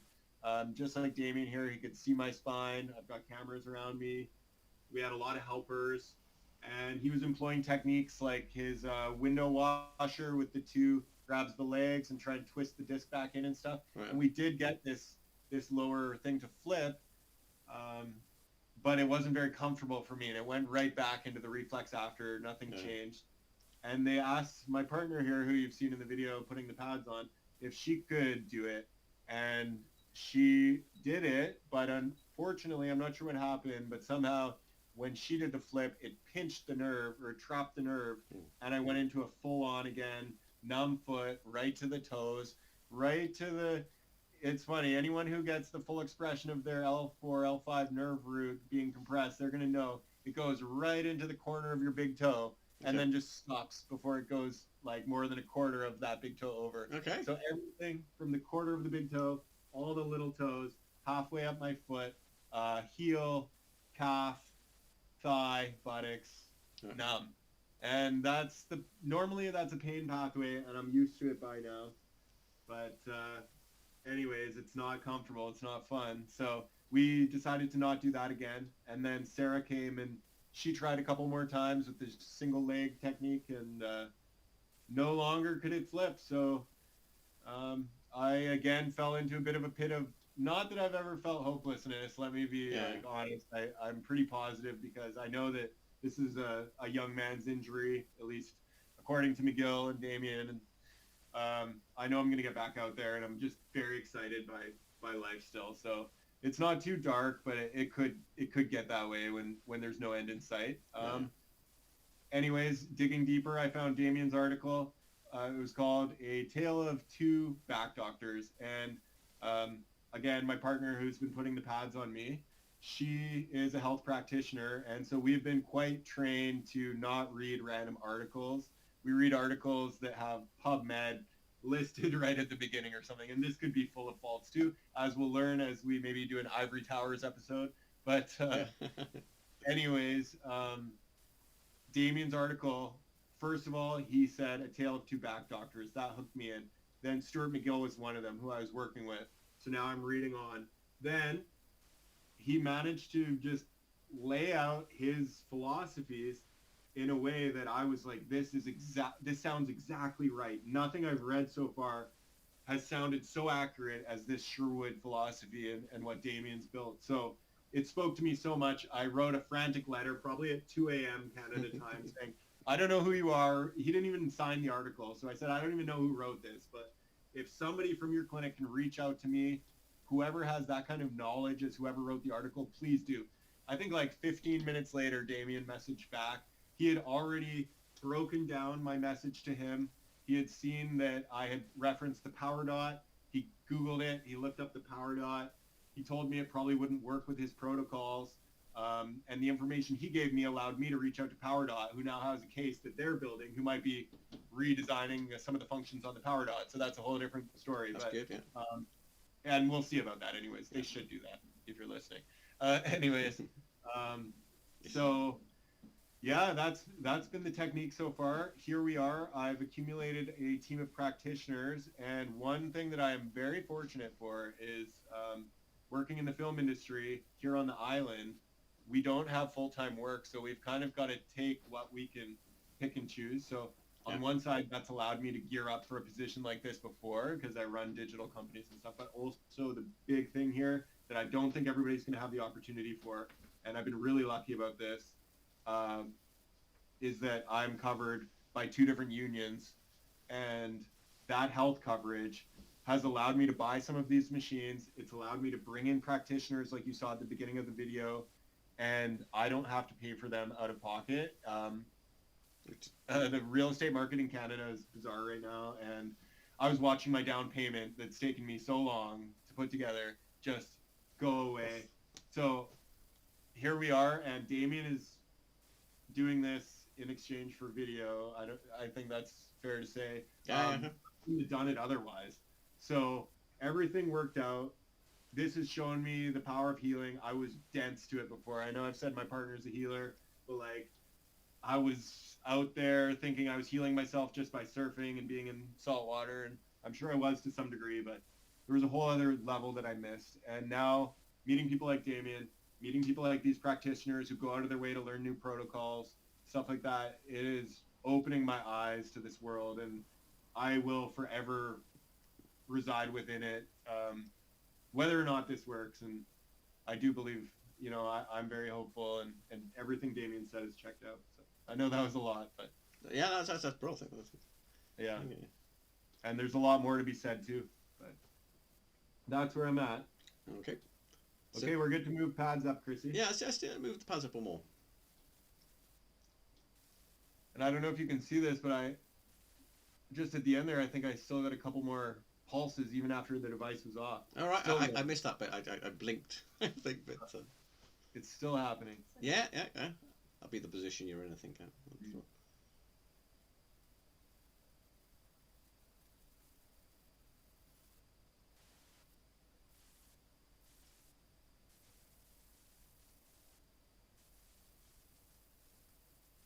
So now we are over the scapula. Is that all right? That's fine. Yeah. Okay. Now that might cause you to pull it back too much. So it might be an idea to start when you do this sort of at this level, yeah, put the patterns exactly there. Perfect. Is start with the, say for instance, the light blue one, which is in the middle. Get that going to a comfortable stuff, and then go for the dark blue, which is on the scapula a bit wider, because that might have, and you might end up with that like a bit lighter than the dark blue one, Move it out. than the light blue one. Does it sound like a theme, like always start in the inside? So, yeah, start with the light blue, I think, and then get to a level with that, and then we'll add the dark blue. Okay. Are you saying electronically? Yes, yeah. Okay. So I don't know what. Oh yeah, I do actually. Okay. Yeah, these wires are color coordinated, so that Yeah, I see that now. Yeah. Okay.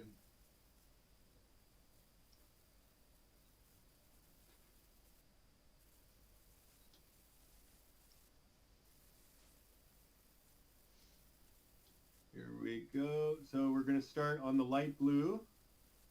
Yeah.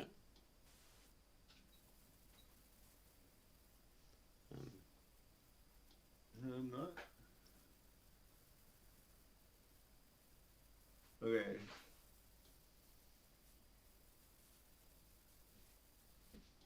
So I've got 13, and then we'll go 13. There it is. Okay.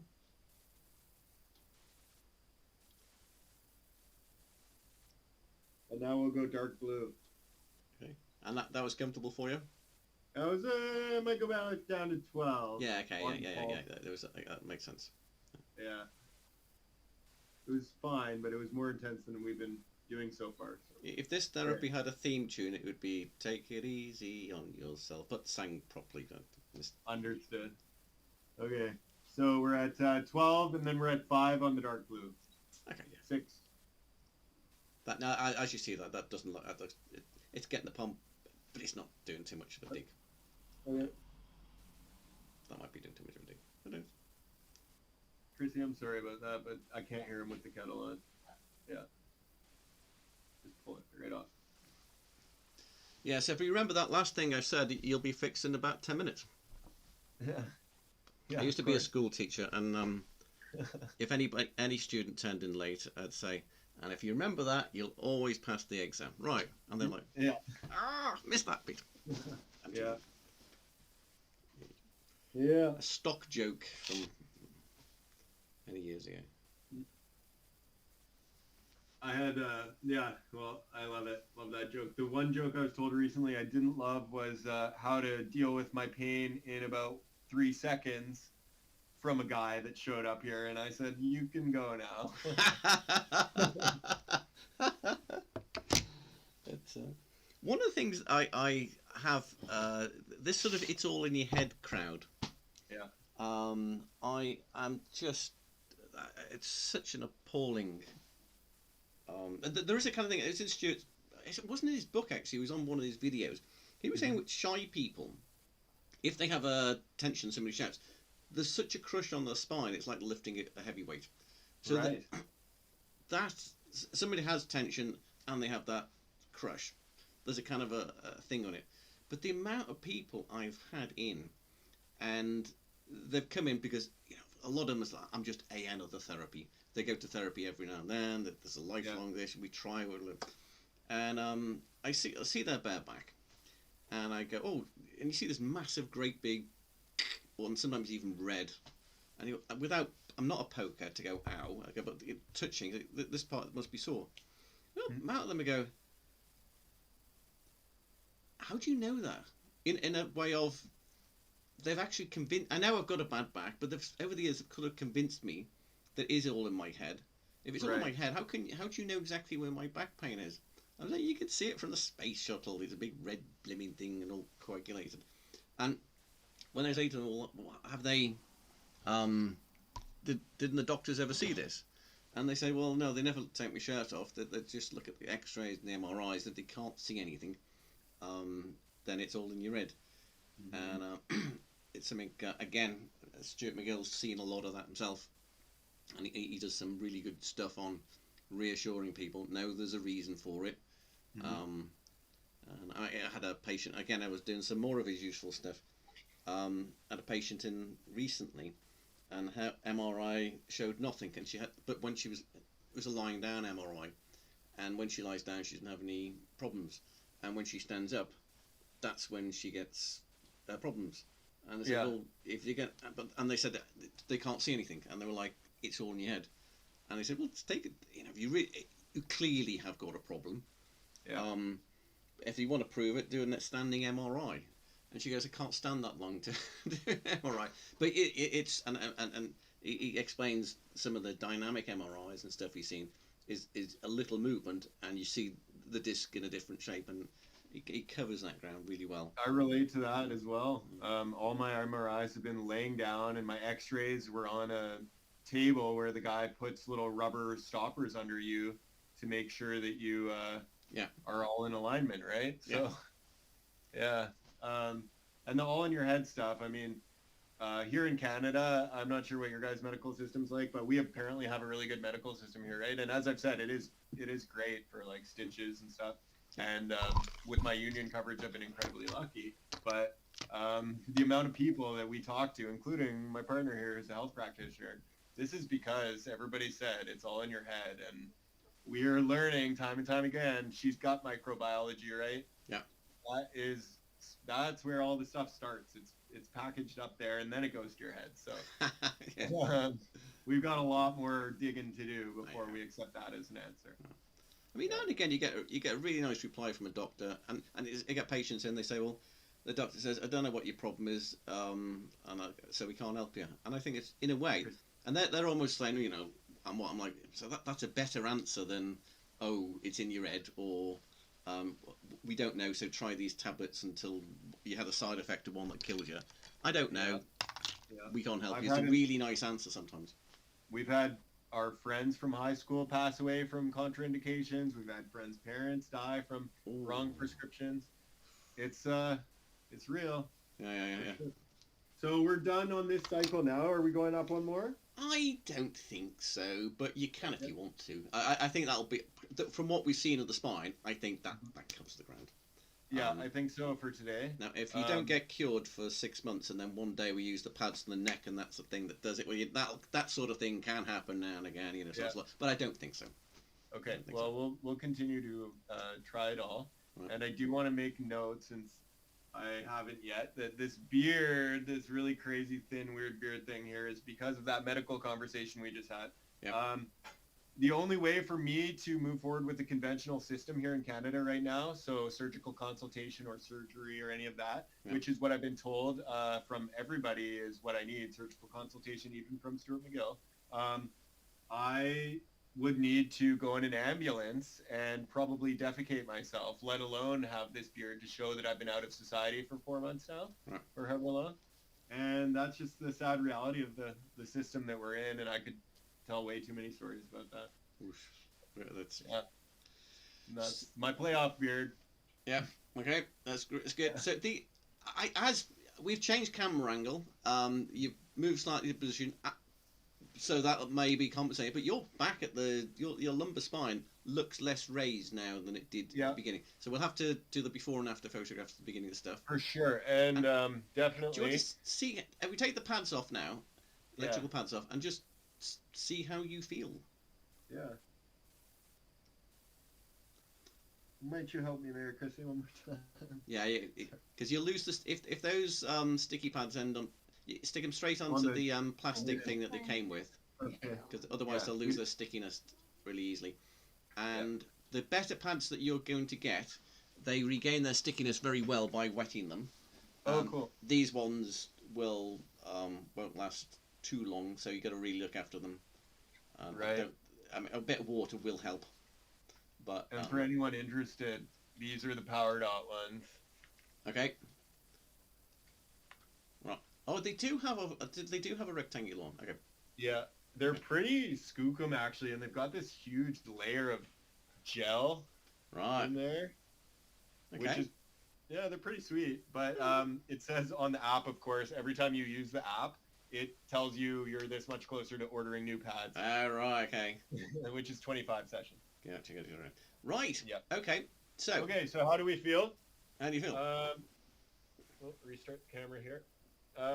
Feeling good. I am certainly not in a flare right now. Okay. And then, if I can back you guys up a little bit like this. Aim up a little bit like that. Okay. So, we will have some before and afters on that. Yeah. It's seriously like less. Like it's not creating like a shadow that casts all the way over my hip anymore. Okay. And then we've got the right side potential to flip. And then I don't want to overdo it. Yeah. Very good. Just gentle and And then same with on this side. I don't know if you are going to be able to get that angle. But no, there's no way that it's going to flip right now without me pushing it. There's too much tension in my hip. Yeah. And I think that's something that we're going to see throughout the treatment here is that in my right hip, look at that, right? Yeah. So that hip needs to always kind of pop back in. But I feel pretty good. I'm not going to say that I feel like too much different. Yeah. But that's a really good. That session was a really good start. okay, great. Yeah. And we essentially wash and repeat, and that lymph drainage on top of that is a nice little extra to really help. And this is a 4-degree table right now. I may try and creep her up to 5. I'm just over 4 degrees on it. Okay, and what that means is for anybody listening is he's on an inclined bed, and the angle is 4 degrees, and we're trying to get to 5 degrees, but it's always a good idea just to kind of build up for a few days beforehand. Yeah, actually, when I first did it, I went to 3 degrees, and I almost couldn't sleep because my body kept trying to like curl up, which is a symptom I've been used to with this. But then it took like 3 days, and then all of a sudden now I'm just in it to win it. Yeah. It's not a good idea if people listening. Inclined bed therapy is a wonderful idea. It doesn't really work for kids because they end up sleeping upside down. You don't want to be upside down. So it's an adult-only thing, really, but it's really useful. Yeah. Yeah, and I've got the massage table here, which has been very helpful, and it was quite affordable too, actually on sale at Canadian Tire, which I don't know what the equivalent would be in the UK or the rest of the world, but this is a master massage table, and so it's a good, get it for under 200 quid, I guess. Okay, very good. Right, so that is session 1 of the therapy done. What's going to happen now is your white blood cells are going to get in there and do some repair work. Okay. And at night time on your inclined bed, the lymph's going to move. And right now, I would like to do that, repeat this therapy once a day for, in your case, possibly 2 weeks. And then what you end up doing is you go for once every 2 days as you get better. And then if you do that for another 2 weeks, and then once every half week, and then once a week for a couple of things. Because there'll be a bit of your body getting used to doing this. You just got to train it out of it. But that is a perfectly good session 1. Yeah, definitely. That feels like it was quite a long time by the time we're all said and done from when it first showed up. I think it was 11:45, and now it is 2:08. Right. Yeah. Cool. And so she'll be back tomorrow morning at 9:30 a.m. our time, and I think you're 8 hours ahead. Yeah. So you should be awake if you're interested in popping in. Yep, that'd be bro. You'll be here. I might do. I'm doing therapies at the weekend. I might be in therapy. Yeah. Giving it, but if I'm not, I'll pop in. Okay, and yeah, I mean, whether we keep this on the video or not, I've got another angle here. We got another angle there, and we can edit this all together. Yeah, okay. And as and when, if you've at your leisure and pleasure, if you can find a good early picture and a later picture, then of the curve to see if there's anything noticeable from the same sort of angle. Yeah. Right. Specifically on this session or over the course? Both.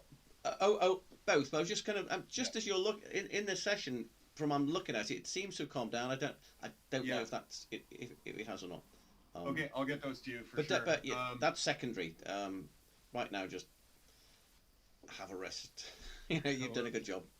Will do. Okay, well, Damien, I appreciate it so much, and as I mentioned in the video, I mean, people like you're keeping me going, so.